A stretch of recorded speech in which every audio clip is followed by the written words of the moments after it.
Hello everyone, मैं Ashutosh Srivastava apex classes के digital platform पर आपका हार्दिक स्वागत करता हूं। बच्चों, लास्ट क्लास में हमने पढ़ा था सदिश योग के गुणधर्म पढ़े थे, सदिश का अदिश गुणनफल पढ़ा था, मतलब डॉट प्रोडक्ट जिसे कहते हैं वो पढ़ा था। अदिश गुणनफल के भी हमने कुछ गुणधर्म पढ़े थे और आज जो हम टॉपिक पढ़ने जा रहे हैं वो है सदिश का सदिश गुणनफल। दो सदिशों का सदिश गुणनफल हम पढ़ रहे हैं। इसमें देखिए क्या होता है, दो सदिश हैं, सदिश ए और सदिश बी। तो ए क्रॉस बी से हम इसको दर्शाते हैं। देखिए अदिश गुणनफल में क्या था, डॉट प्रोडक्ट लिया था, मतलब ए डॉट बी से दर्शाया था अदिश गुणनफल को, और सदिश गुणनफल को ए क्रॉस बी से दर्शा रहे हैं। ठीक है, और ए क्रॉस बी क्या होता है बच्चों, ए का परिमाण बी का परिमाण साइन थीटा एन कैप। क्या होता है, ए का परिमाण बी का परिमाण साइन थीटा एन कैप होता है बच्चों। देखिए वहां पर ए का परिमाण बी का परिमाण कॉस थीटा था और साथ में लेकिन एन कैप नहीं था। देखिए आप जानते हैं अदिश गुणनफल जो होता है उसमें एक मान आता है, ठीक है, और यहां पर जो होगा एक सदिश के रूप में आएगा क्योंकि ये एक सदिश गुणनफल है बच्चों। तो यहां पर जो एन कैप है बच्चों वो क्या होता है, सदिश ए व सदिश बी के लंबवत, सदिश ए व सदिश बी के लंबवत इकाई सदिश होता है, लंबवत इकाई सदिश होता है। कहने का मतलब देखिए अगर ये एक सदिश ए है और ये एक सदिश बी है तो इसका जो एन कैप है वो इसके लंबवत होगा, मतलब इस तरह से हो सकता है। मैंने डॉटेड इसलिए दर्शाया है क्योंकि ये जो होगा लंबवत मतलब इस तरह से होगा, जो जेड अक्ष की दिशा होगी। जैसे अगर ये एक्स है अक्ष है तो जेड या वाई अक्ष क्या होता है, इसके लंबवत होता है 3D में। इसी तरह से ये एन कैप होगा, क्या कहलाता है, लंबवत इकाई सदिश कहलाता है। ठीक है, अब इकाई सदिश बोल दिया बच्चों तो इसका मतलब हम ये लिख सकते हैं कि एन कैप का परिमाण कितना होगा, 1 होगा। क्लियर है, एन कैप का परिमाण कितना हो गया, 1 हो गया। अब देखिए जो एन कैप का परिमाण 1 हो गया उसके बाद हम बात करते हैं आई क्रॉस आई क्या होगा, आई क्रॉस जे क्या होगा। देखिए आई क्रॉस आई, अगर आई क्रॉस आई हम ज्ञात कर रहे हैं बच्चों तो इसी में रखेंगे, क्या होगा, आई कैप का परिमाण, आई कैप का परिमाण साइन आई और आई कैप दोनों आपस में कितने डिग्री का कोण बनाएंगे बच्चों, 0 डिग्री का, तो साइन 0 और साथ में एन कैप। तो साइन 0 का मान बच्चों 0 होता है, इसका मतलब ये आई क्रॉस आई कितना हो गया, 0 हो गया। इसी तरह से हम जे क्रॉस जे और के क्रॉस के का मान भी 0 लिख सकते हैं। ठीक है, अब बात आती है कि आई क्रॉस जे का मान क्या होगा। वहां पर तो हमने आई क्रॉस आई का मान डॉट प्रोडक्ट में क्या था, आई डॉट आई का मान क्या था, 1 था। क्यों था, क्योंकि वहां पर कॉस था। ठीक है, तो कॉस 0 कितना हो गया था बच्चों, 1 हो गया था। अब यहां आई क्रॉस जे तो इसी में मान रखेंगे आई का परिमाण जे का परिमाण साइन थीटा। तो आई और जे मैंने आपको शुरुआत में बताया था अक्षों के अनुदिश इकाई सदिश हैं। आई कैप क्या है, एक्स अक्ष के अनुदिश इकाई सदिश, जे कैप क्या है, वाई अक्ष के अनुदिश इकाई सदिश। इसका मतलब एक्स, ये एक्स अक्ष के अनुदिश हो गया, ये वाई अक्ष के अनुदिश हो गया, और दोनों में कितने डिग्री का कोण बनेगा बच्चों, एक्स और वाई अक्ष में कितने डिग्री का बनता है, 90 डिग्री का। इसका मतलब साइन 90 और साथ में एन कैप। देखिए आई कैप का परिमाण 1, जे कैप का परिमाण 1, साइन 90 1 और साथ में आया एन कैप। ठीक है, तो हम यहां देखो लिख सकते हैं आई क्रॉस जे बराबर एन कैप ना लिख के मैं लिख रहा हूं के कैप। समझना बात को ध्यान से। देखिए आई क्रॉस जे बराबर मैंने लिखा के कैप, कैसे आया, यहां है एन कैप। एन कैप मैंने क्या बताया, ए व बी के लंबवत इकाई सदिश बताया। तो आई और जे के लंबवत इकाई सदिश एन कैप है, और आई और जे के लंबवत सदिश क्या होता है, के कैप भी होता है। के कैप किसके अनुदिश होता है, जेड अक्ष के अनुदिश इकाई सदिश होता है। इसका मतलब हम आई क्रॉस जे को क्या लिख सकते हैं, के कैप लिख सकते हैं बच्चों। देखिए इसमें आई क्रॉस जे के लिख दिया, जे क्रॉस के आई हो जाएगा, और के क्रॉस आई कितना हो जाएगा, जे हो जाएगा बच्चों। देखिए इसमें एक बात आपको ध्यान रखनी है, आई जे और के, अगर हम क्लॉकवाइज चलेंगे जिसे दक्षिणावर्त भी बोलते हैं, तो क्या होगा बच्चों, प्लस में आएगा। कहने का मतलब आई क्रॉस जे कितना आएगा, के कैप आएगा, और जे क्रॉस के कितना आएगा, के कैप आएगा। जे क्रॉस के कैप कितना आएगा, आई कैप आएगा। के क्रॉस आई कितना आएगा, जे कैप आएगा। ठीक है, जो मैंने आपको यहां बता दिए। इसी जगह अगर हम उल्टा चलें, कैसे, वामाव्रत दिशा में या एंटी क्लॉकवाइज में डायरेक्शन में, तो क्या होगा, आई क्रॉस के कितना होगा, माइनस जे कैप होगा।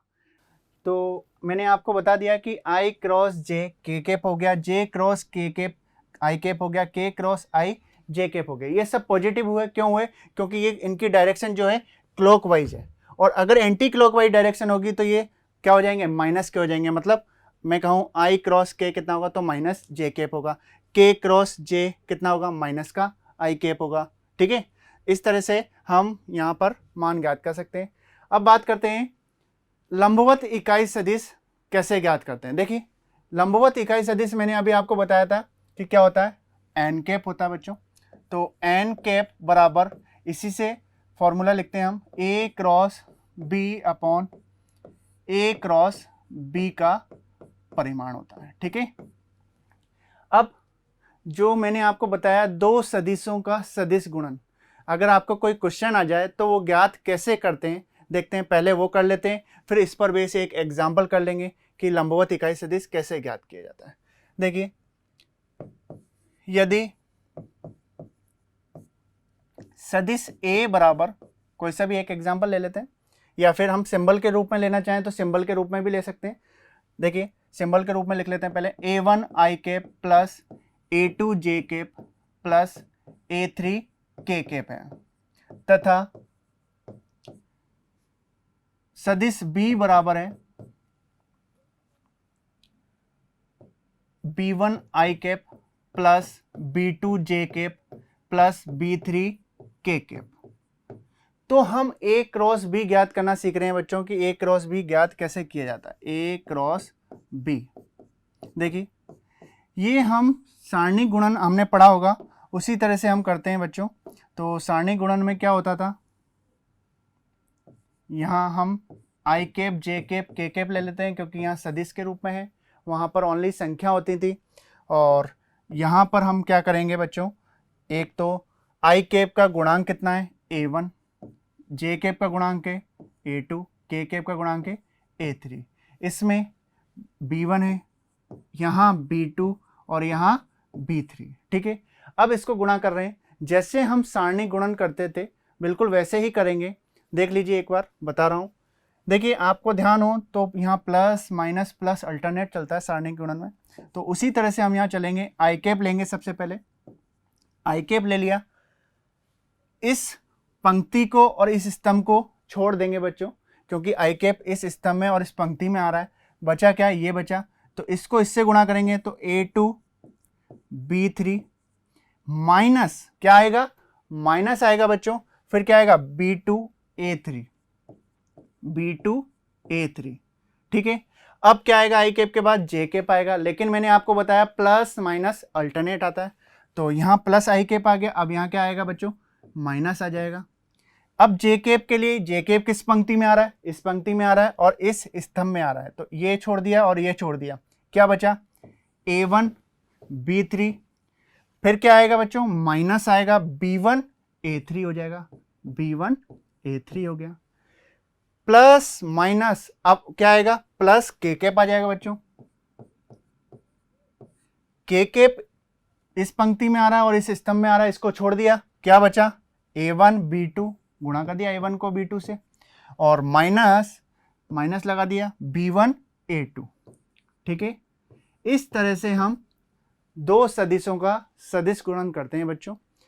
ठीक है, ये आपको समझ में आ गई होगी बात। अब बात आती है सदिश गुणनफल के गुणधर्म क्या होते हैं। जो सदिश गुणनफल के गुणधर्म होते हैं, जो टॉपिक में हमने अदिश गुणनफल के गुणधर्म पढ़े थे, क्रम विनिमय, साचार्यता और बंटनता, तो पॉइंट वही है, बस ये देखेंगे इसमें कि ये उन नियमों का पालन करता है या नहीं। सबसे पहले आता है बच्चों क्रम विनिमयता।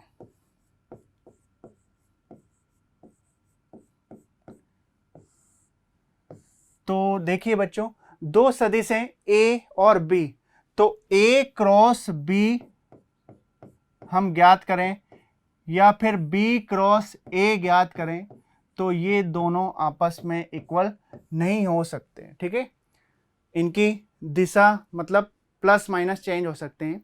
ठीक है, होंगे, इसका मतलब सदिश जो गुणन है वह क्रम विनिमय नियम का पालन नहीं करता है। क्लियर है। दूसरा है साचार्यता।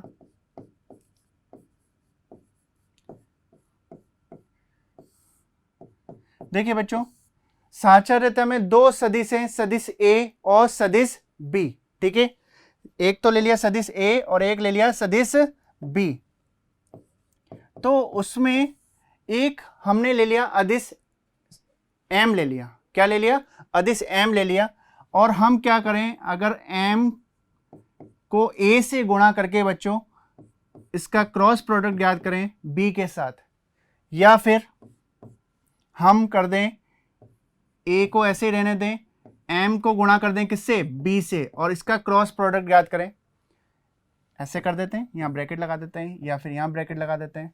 ठीक है, तो ये बच्चों आपस में क्या होगा? इक्वल होगा। इसका मतलब जो सदिश गुणन है साचार्य नियम का पालन करता है। हमारा तीसरा पॉइंट आता है इसमें बंटनता।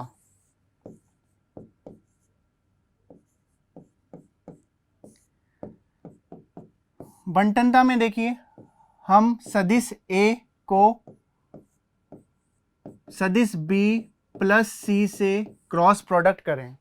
क्या करा? पहले मतलब तीन सदिश दे रखे थे हमें, सदिश A, सदिश B और सदिश C। हमने क्या करा बच्चों, सदिश B को सदिश C में जोड़ दिया और फिर उसका A के साथ क्रॉस प्रोडक्ट किया, तो वही आएगा जो A को क्रॉस प्रोडक्ट B से करने के बाद A का अगर क्रॉस प्रोडक्ट हम C के साथ कर दें और दोनों को आपस में क्या कर दें? जोड़ दें। इसका मतलब सदिश गुणन जो है वह बंटन नियम का भी पालन करता है। ठीक है, अब हमारा नेक्स्ट पॉइंट है दो सदिशों के मध्य कोण। दो सदिशों के मध्य कोण बच्चों होता है साइन थीटा बराबर A cross B upon A का परिमाण और B का परिमाण। ठीक है, क्या? A क्रॉस B का परिमाण अपॉन A का परिमाण और B का परिमाण। कोई भी क्वेश्चन होगा आपको उसमें A क्रॉस B दिया होगा, सदिश A का परिमाण दिया होगा, B का परिमाण। देखिए एक बात ध्यान से सुनिए, हमने दो सदिशों के मध्य कोण कॉस थीटा वाले फॉर्मूले से भी ज्ञात करा था और यहाँ भी हम ये फॉर्मूला लिख रहे हैं। अब वहाँ पर ऐसा नहीं लिखा मिलेगा कि किस फॉर्मूले से आपको कोण ज्ञात करना है, लेकिन आपको ध्यान ये देना होगा कि A डॉट B अगर दे रखा है या A डॉट B हम ज्ञात कर सकते हैं तो फॉर्मूला यूज करेंगे कॉस थीटा वाला, और A क्रॉस B अगर हमें दे रखा है, ठीक है, या मतलब वैसे ओवरऑल आप कॉस थीटा वाला फॉर्मूला यूज करें, लेकिन क्वेश्चन में A क्रॉस B दे दे या A क्रॉस B का परिमाण दे दे तो हमें कौन सा फॉर्मूला यूज करना पड़ेगा बच्चों? ये वाला फॉर्मूला यूज करना पड़ेगा। देखिए ये हो गया दो सदिशों के मध्य कोण। सदिश किस तरह से होंगे? यही एक सदिश है सदिश A और दूसरा है सदिश है सदिश B। तो इन दोनों सदिशों के मध्य कोण कितना है? अगर थीटा है तो साइन थीटा बराबर होता है A क्रॉस B का परिमाण अपॉन A का परिमाण B का परिमाण। अब बात आती है त्रिभुज का क्षेत्रफल। देखिए त्रिभुज का क्षेत्रफल हमें ज्ञात करना है, ये दो तरीके से ज्ञात किया जाता है। देखिए अगर हमें बच्चों दे रखा हो त्रिभुज की दो आसन्न भुजाएं दे रखी हो, यदि दो जो सदिश A और सदिश B हमें दे रखे हैं वो किसको प्रदर्शित करते हो? त्रिभुज की दो आसन भुजाओं को। मतलब यदि सदिश ए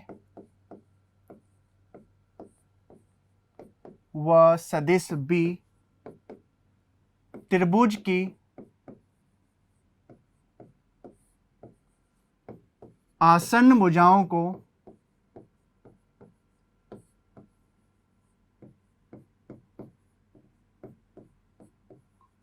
व्यक्त करें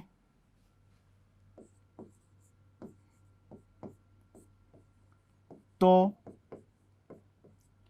त्रिभुज का क्षेत्रफल जो होगा बच्चों क्या होगा? त्रिभुज का क्षेत्रफल बराबर 1/2 ए क्रॉस बी का परिमाण। क्लियर है? कहने का मतलब हम ए क्रॉस बी ज्ञात कर लेंगे बच्चों, और उसका ए क्रॉस बी ज्ञात करने के बाद उसका परिमाण ज्ञात कर लेंगे। परिमाण कैसे ज्ञात करते हैं आप जानते ही हैं, और उसको 1/2 से गुणा कर देंगे तो हमें क्या मिल जाएगा? त्रिभुज का क्षेत्रफल मिल जाएगा। लेकिन ध्यान ये रखें, सदिश ए व सदिश बी किसको व्यक्त करने चाहिए? उसकी दो आसन भुजाओं को व्यक्त करने चाहिए।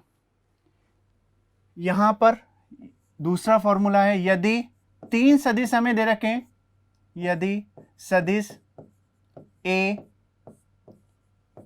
बी व सदिश सी त्रिभुज के शीर्ष को व्यक्त करें तो त्रिभुज का क्षेत्रफल क्या होगा बच्चों? देखते हैं। तो त्रिभुज का क्षेत्रफल, तो त्रिभुज का क्षेत्रफल बराबर 1/2 A cross B plus B cross C और प्लस सी क्रॉस ए। ठीक है, ये हमारा हो जाएगा त्रिभुज का क्षेत्रफल। किस कंडीशन में? जब त्रिभुज के ये शीर्ष को व्यक्त करें तो। ठीक है, इसके बाद आता है समांतर चतुर्भुज का क्षेत्रफल। समांतर चतुर्भुज के क्षेत्रफल में बच्चों यदि सदिश ए व सदिश बी समांतर चतुर्भुज की आसन्न भुजाओं को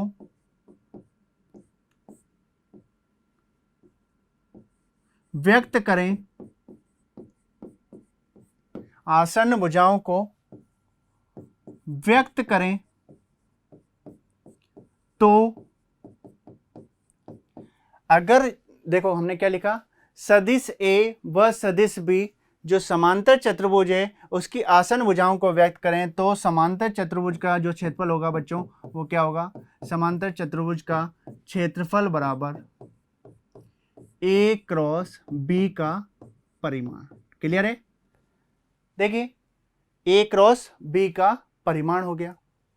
अब इसके बाद बात आती है 3 बिंदुओं के संरेख होने के प्रतिबंध। देखिए हमें ने एक लास्ट क्लास में पढ़ा था 2 बिंदुओं के संरेख होने की कंडीशन। सदिश ए सदिश बी संरेख कहलाएंगे यदि सदिश बी बराबर लैम्डा ए, जहां लैम्डा क्या था? एक अदिश राशि थी। यहां पर 3 बिंदु की बात हो रही है। देखिए 3 बिंदु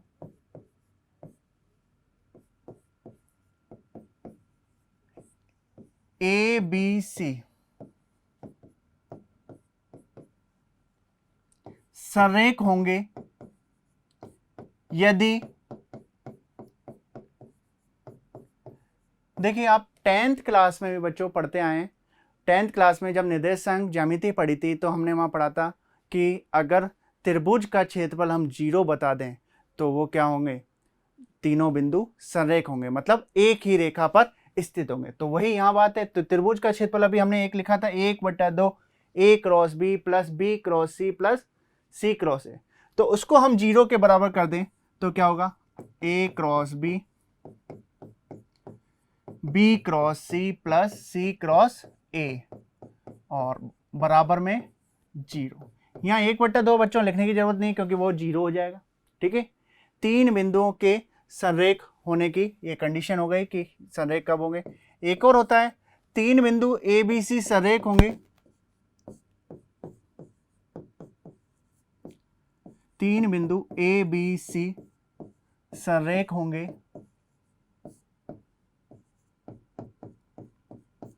यदि, देखिए एक रेखा बना देते हैं हम, ए बी और सी, ठीक है।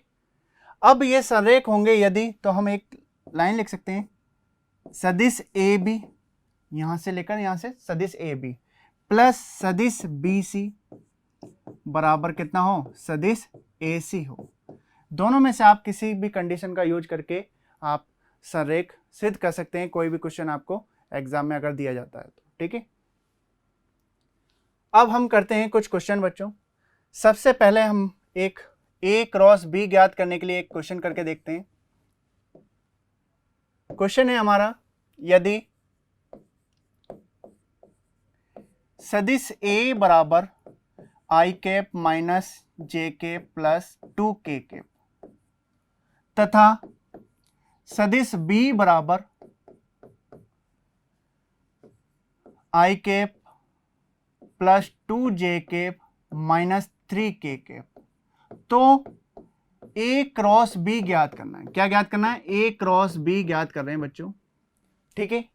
अभी मैंने आपको ए क्रॉस बी ज्ञात करना बताया था, उस पर बेस हम एक एग्जांपल करके देख रहे हैं कैसे करें। देखिए सबसे पहले ए क्रॉस बी लिख लिया, यहां पर एक सारणिक का चिन्ह बना लिया, इसमें सबसे पहले क्या लिख दें, आई कैप जे कैप और के कैप लिख देते हैं। अब यहां पर आई कैप का गुणांक कितना है बच्चों, 1, जे कैप का -1 और के कैप का 2। अब बी, सदिश बी की बात करें तो 1, 2 और -3, ठीक है। हम ए क्रॉस बी ज्ञात कर रहे हैं, कैसे करें अभी बताया था मैंने आपको। सबसे पहले लिख देते हैं यहां पर आई कैप, ध्यान रखना है प्लस माइनस प्लस अल्टरनेट चलेगा। यहां पर लिख दिया हमने आई कैप, ये वाली पंक्ति छोड़ दी, ये वाला स्तंभ छोड़ दिया जिसमें आई कैप था वो, और यहां पर बचा -1 को -3 से गुणा करा तो 3, क्या आएगा -2 गुणा 2 4, प्लस माइनस अल्टरनेट, इसका मतलब माइनस का जे कैप आ गया। ये वाली पंक्ति को छोड़ देंगे, ये वाले स्तंभ को छोड़ देंगे, क्या बचेगा, 1 को -3 से गुणा करें तो -3, फिर क्या आएगा माइनस आएगा, और इसके बाद 1 को 2 से गुणा करें तो 2। क्लियर है। अब प्लस आ गया माइनस आ गया, अब प्लस के कैप आएगा, अल्टरनेट चल रहे हैं। ये वाली पंक्ति गई और ये वाला स्तंभ गया, क्या करें, 1 को अगर 2 से गुणा करेंगे तो 2, साथ में क्या आएगा यहाँ माइनस, 1 को अगर -1 से गुणा करेंगे तो -1, इसका मतलब यहाँ कितना हो गया +1। सॉल्व कर लेते हैं, 3 में से -4 गए तो माइनस आई कैप, -5 और माइनस माइनस +5 जे कैप प्लस 3 के कैप, ये हमें मिल गया ए क्रॉस बी। क्लियर है, समझ में आ गई होगी बात। अब हम एक नेक्स्ट एग्जांपल ले रहे हैं बच्चों, उसमें हम ज्ञात करेंगे लंबवत इकाई सदिश ज्ञात करेंगे। क्या करेंगे, लंबवत इकाई सदिश। यदि सदिश ए बराबर है हमारे पास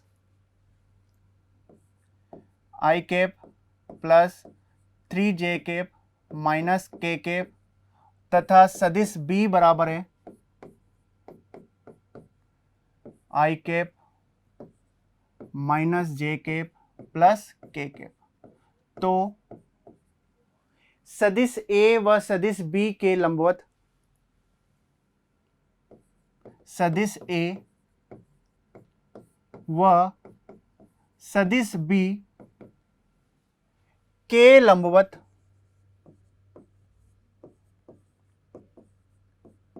इकाई सदिश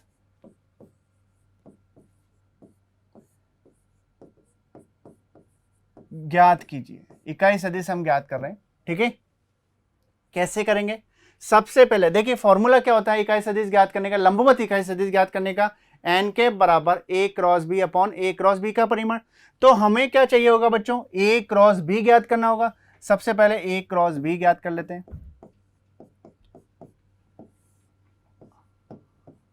आई कैप जे कैप के कैप लिख लेते हैं।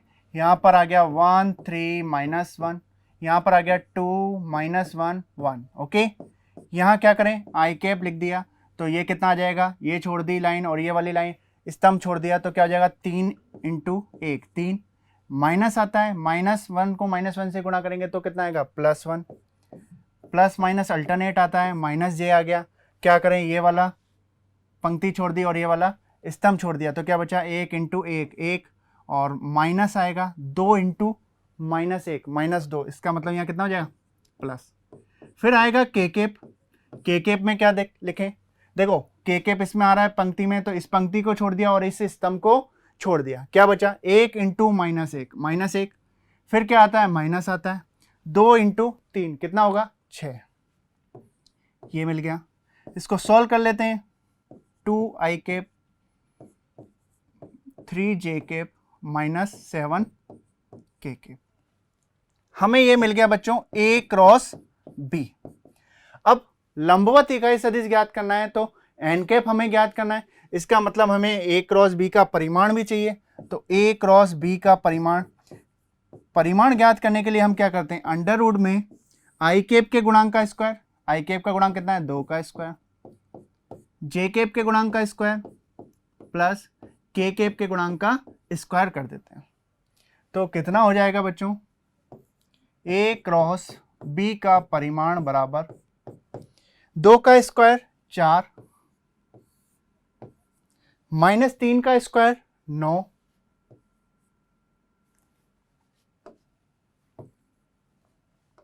2 का स्क्वायर 4 हो गया बच्चों और -3 का स्क्वायर 9 हो गया और -7 का स्क्वायर 49 हो गया। इसे हम जोड़ लेते हैं,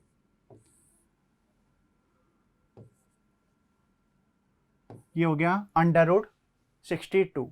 किसका मान आया, ये a क्रॉस b का। हमें क्या ज्ञात करना है बच्चों, हमें ज्ञात करना है n कैप, और n कैप क्या होता है a cross b upon a cross b का परिमाण। ठीक है, तो a क्रॉस b कितना था बच्चों, ये रहा 2i कैप -3j कैप और माइनस का 7k cap. a cross b का परिमाण कितना आया, अंडर रूट 62 आया, तो यहां पर a क्रॉस b का परिमाण लिख देते हैं, कितना आ जाएगा अंडर रूट 62। ये हमारा लंबवत इकाई सदिश ज्ञात हो गया। देखिए नेक्स्ट क्वेश्चन हम कर रहे हैं बच्चों। क्वेश्चन में देखिए एक जो ये क्वेश्चन करा, इसमें एक बात और बता दूं आपको, आपसे इस तरह से भी क्वेश्चन पूछ सकता है, 2 सदिश दे देगा और बोलेगा कि इसके लंबवत सदिश ज्ञात कीजिए जिसका परिमाण 9 इकाई हो। तो हम क्या करेंगे, पहले तो अभी n कैप जैसे ज्ञात करा था वैसे ज्ञात कर लेंगे और ज्ञात करने के बाद उसे 9 से 8 से, जिसका भी बोलेगा 9 परिमाण बोलेगा तो 9 से गुणा कर देंगे, 8 परिमाण बोलेगा तो 8 से गुणा कर देंगे। क्लियर है। नेक्स्ट क्वेश्चन है हमारा, किसी सदिश a व b के लिए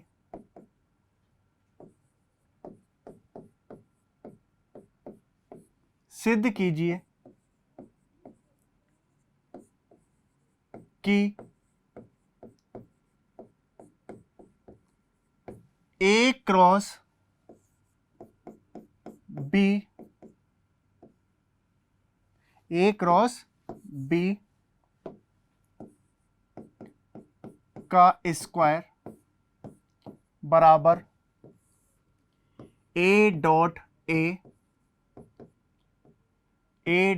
b और यहां पर भी a डॉट b और यहां पर आ जाएगा b डॉट b। देखिए बच्चों ये हमें सिद्ध करना है। इसको सिद्ध करने के लिए पहले हम इसका RHS सॉल्व कर लेते हैं। ठीक है, देखिए RHS सॉल्व करते हैं। RHS बराबर है हमारा a डॉट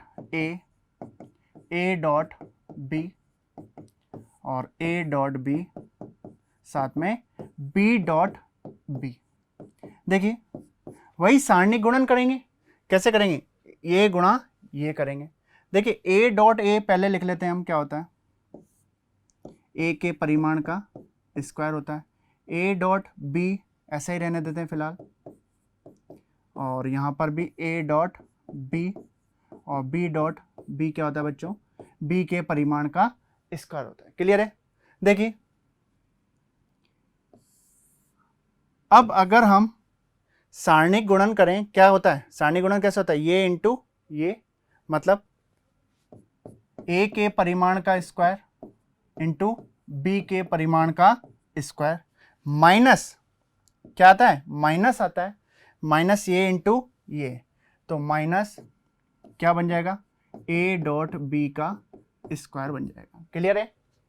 देखिए बच्चों आगे इसको और आगे बढ़ाते हैं। ए के परिमाण का स्क्वायर, बी के परिमाण का स्क्वायर, और ए डॉट बी को अगर हम लिखें तो क्या लिख सकते हैं, ए के परिमाण, बी का परिमाण, और साथ में कॉस थीटा का होल स्क्वायर। यहाँ होल स्क्वायर आ गया, इसका मतलब ए का परिमाण का भी स्क्वायर हो जाएगा, बी के परिमाण का भी स्क्वायर हो जाएगा। इसका मतलब यहाँ से ए का परिमाण का स्क्वायर, बी का परिमाण का स्क्वायर, और इसे हम लिख सकते हैं ए के परिमाण का स्क्वायर, बी के परिमाण का स्क्वायर, कॉस स्क्वायर थीटा। यहाँ से देखिए ए का परिमाण का स्क्वायर को कॉमन ले लिया, बी के परिमाण के स्क्वायर को कॉमन ले लिया, तो क्या बचेगा बच्चों, यहाँ से 1 minus cos square theta. Clear है?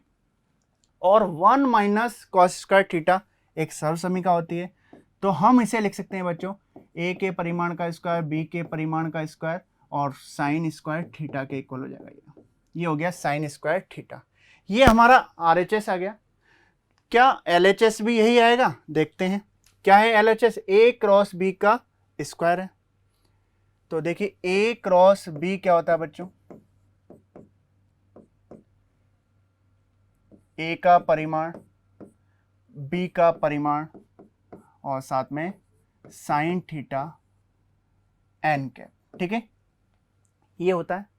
अब इसका देखिए एक काम करते हैं हम, यहाँ पर परिमाण का स्क्वायर ले लेते हैं। ठीक है, परिमाण का, तो इसका अगर हम परिमाण ज्ञात करें तो क्या होगा बच्चों, परिमाण ज्ञात करें तो ए के परिमाण का परिमाण परिमाण ही होना है, बी के परिमाण का परिमाण वही परिमाण ही है, क्योंकि एक मान है, ये तो एक मान आएंगे, साइन थीटा कोई ना कोई कोण होगा, कुल मिला के यहाँ पर क्या होगा, एन कैप का भी परिमाण हो जाएगा बच्चों। तो ए क्रॉस बी का परिमाण हमारा हो गया, ए का परिमाण, बी का परिमाण, साइन थीटा, लेकिन एन कैप का परिमाण बच्चों कितना होता है, 1 होता है, तो यहाँ पर 1 आ जाएगा। ठीक है, अब दोनों पक्षों में अगर इसका वर्ग कर दें तो क्या होगा बच्चों, ए क्रॉस बी का स्क्वायर बराबर ए के परिमाण का स्क्वायर, बी के परिमाण का स्क्वायर, और साथ में साइन स्क्वायर थीटा। देखिए हमारा जो RHS था बच्चों यही आया था, और ये हमारा है LHS। तो क्योंकि LHS बराबर RHS, अतः सिद्ध हो गया कि जो LHS और RHS क्या है, आपस में बराबर है। ठीक है, नेक्स्ट क्वेश्चन हम करने जा रहे हैं। क्वेश्चन है, किसी सदिश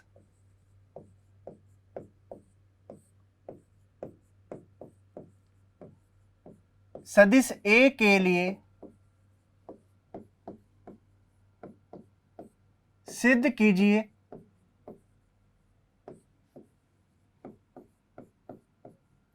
कि,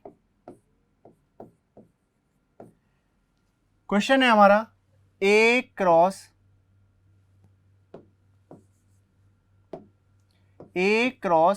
I कैप के परिमाण का square plus A cross J cap के परिमाण का square plus A cross K cap के परिमाण का स्क्वायर बराबर 2 सदिश A के परिमाण का स्क्वायर। क्लियर है बच्चों?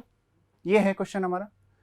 देखिए हम इसका LHS सॉल्व करेंगे और इसको RHS के बराबर अगर ला देंगे तो हम कह देंगे LHS बराबर RHS। सॉल्व करते हैं। LHS है हमारा। LHS में भी हम एक पार्ट सॉल्व करेंगे पहले बच्चों। पहले LHS लिख लेते हैं पूरा, क्या है, A क्रॉस I कैप के परिमाण का square, A cross J cap के परिमाण का square plus A cross K cap के परिमाण का स्क्वायर। ठीक है, सबसे पहले हम A क्रॉस I ज्ञात करते हैं बच्चों। क्या आएगा, देखिए ए क्रॉस आई ज्ञात करने के लिए हम सबसे पहले सदिश ए मान लेते हैं। सदिश ए क्या है? माना सदिश ए बराबर a1 i के प्लस a2 j के प्लस a3 k के। ठीक है, अब हम a क्रॉस i ज्ञात कर रहे हैं तो क्रॉस प्रोडक्ट है तो वही सारणी गुणन करेंगे। कैसे करते हैं? a क्रॉस i देखते हैं। सबसे पहले वही i कैप लिख दिया, j कैप लिख दिया, k कैप लिख दिया।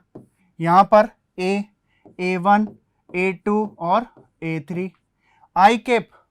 अब i कैप के लिए क्या होगा? देखो j कैप और k कैप 0 0 है, i कैप का गुणांक कितना है? 1, तो 1 0 0। गुणा कर लेते हैं सदिश गुणन। सबसे पहले यहाँ आएगा i कैप, ये वाली स्तंभ और ये वाली पंक्ति को छोड़ दिया तो क्या लिखें? ये तो 0 हो गया। देखिए क्या हो गया, ये वाला पार्ट भी 0 और ये वाला पार्ट भी 0, इसका मतलब 0 लिख देते हैं। माइनस जे कैप, जे कैप में ये पंक्ति छूट जाएगी और ये वाला स्तंभ छूट जाएगा तो क्या आएगा? a1 इंटू 0, इसका मतलब 0, माइनस 1 इंटू a3 मतलब a3, प्लस के कैप। के कैप में ये वाली पंक्ति को छोड़ देंगे और ये वाला स्तंभ को छोड़ देंगे। क्या होगा? a1 into 0 0, minus 1 into a2। ठीक है, ये आ गया। इसको हम सॉल्व कर लेते हैं और आगे a क्रॉस i बच्चों क्या बन गया? माइनस a3 है तो माइनस माइनस प्लस हो जाएगा तो a3 j कैप और साथ में माइनस का a2 k कैप। क्लियर है? ये आ जाएगा। ये आया हमारा a क्रॉस i। लेकिन हमें चाहिए क्या? a क्रॉस i के परिमाण का भी स्क्वायर चाहिए। a क्रॉस i का परिमाण अगर ज्ञात करें तो क्या आएगा बच्चों? Under root a3 square. Square करते हैं ना, जे कैप के गुणांक का स्क्वायर और के कैप के गुणांक का स्क्वायर। आई कैप तो है ही नहीं यहाँ पर, तो जे कैप के गुणांक का स्क्वायर a3 हो गया, प्लस के कैप के गुणांक का स्क्वायर मतलब माइनस a2 स्क्वायर हो जाएगा। तो ये हो गया a3 square plus a2 square. ये आ गया हमारा a क्रॉस i का परिमाण। हमें चाहिए स्क्वायर तो स्क्वायर और कर देते हैं। क्या आएगा? a क्रॉस i का परिमाण का स्क्वायर हो गया बच्चों a3 स्क्वायर a2 स्क्वायर। देखिए अब a cross J, a cross के, क्या ऐसे ही करें पूरा? नहीं करेंगे। देखो बच्चों, इसकी हेल्प से हम इसी प्रकार लिख दिया। और ध्यान से देखिए यहां a क्रॉस i कर रहे हैं तो कौन सा पद नहीं आया? फर्स्ट वाला नहीं आया, मतलब a1 नहीं आया। a क्रॉस i करा तो कौन सा नहीं आया? a1 नहीं आया। इसका मतलब a क्रॉस j करेंगे तो कौन सा पद नहीं आएगा बच्चों? a2 नहीं आएगा। तो क्या लिख दें? a1 square plus a3 square. और अगर हम a क्रॉस k करेंगे तो क्या होगा बच्चों? a क्रॉस k करेंगे तो कौन सा पद नहीं आएगा? a3 वाला पद नहीं आएगा। तो हम लिख देते हैं a1 square plus a2 square. ये समीकरण नंबर 1, 2 और 3 दे देते हैं। और इन तीनों समीकरण को बच्चों अगर हम जोड़ दें तो क्या होगा? समीकरण 1, 2 व 3 को हम जोड़ रहे हैं। 1, 2 व 3 को जोड़ने पर देखिए बच्चों क्या होगा? इधर तो बन जाएगा a क्रॉस i का स्क्वायर, परिमाण का स्क्वायर, a क्रॉस j के परिमाण का square plus a cross k के परिमाण का स्क्वायर। ठीक है, क्या आया था? इसके लिए था a क्रॉस i का परिमाण का स्क्वायर क्या था? a3 square plus a2 square. और ये था हमारा a1 square plus a2 square, a2 नहीं a3 स्क्वायर। ठीक है, a1 a3 2 छूट गया। और इसके लिए क्या आया था? इसके लिए आ जाएगा हमारा a1 square plus a2 square. अगर हम इनको ऐड करें, जोड़ दें तो क्या होगा? 2 a1 स्क्वायर हो जाएगा, 2 a2 स्क्वायर हो जाएगा और 2 a3 स्क्वायर हो जाएगा। इसमें से बच्चों 2 कॉमन ले लें तो क्या आएगा? a1 square plus a2 square plus a3 square होगा। और ये हम इसको लिख सकते हैं 2, और ये क्या है, देखिए हमने सदिश ए जो माना था, अलग से बता रहा हूँ, सदिश ए जो माना था वो क्या लिया था बच्चों, A1 I cap plus A2 J cap और प्लस A3 K कैप लिया था। अगर हम इस सदिश A का परिमाण ज्ञात करें बच्चों तो कितना होगा, अंडर रूट I कैप के गुणांक का square A1 square, J cap के गुणांक का स्क्वायर A2 स्क्वायर और A3 स्क्वायर। इसका परिमाण का स्क्वायर कर दें तो कितना होगा, A1 square plus A2 square plus A3 square होगा। इसका मतलब इसको हम क्या लिख सकते हैं, सदिश A का परिमाण का स्क्वायर लिख सकते हैं, ठीक है। और ये जो है हमारा क्या है बच्चों, RHS है, यही RHS, इसका मतलब LHS बराबर RHS आ गया। तो आज जो हमने पढ़ा बच्चों, 2 सदिशों का सदिश गुणन सीखा, उस पर बेस कुछ क्वेश्चन करे, 2 सदिशों के मध्य कोण कैसे ज्ञात किया जाता है वो सीखा। और जो नेक्स्ट क्लास है हमारी, उसमें हम सीखेंगे 3 सदिशों का अदिश त्रिक गुणन कैसे किया जाता है। पढ़ते रहिए एंजॉय के साथ, ध्यान से पढ़ेंगे, सब कुछ समझ में आएगा बच्चों, क्लियर है। मिलते हैं नेक्स्ट क्लास में, thank you so much. Subscribe करें हमारा apex classes edutech YouTube channel, साथ ही बेल आइकन को क्लिक करना बिल्कुल ना भूलें ताकि आगे आने वाले सभी यूट्यूब वीडियोस की अपडेटेड नोटिफिकेशंस सबसे पहले आपको मिले। Apex classes edutech, subscribe now.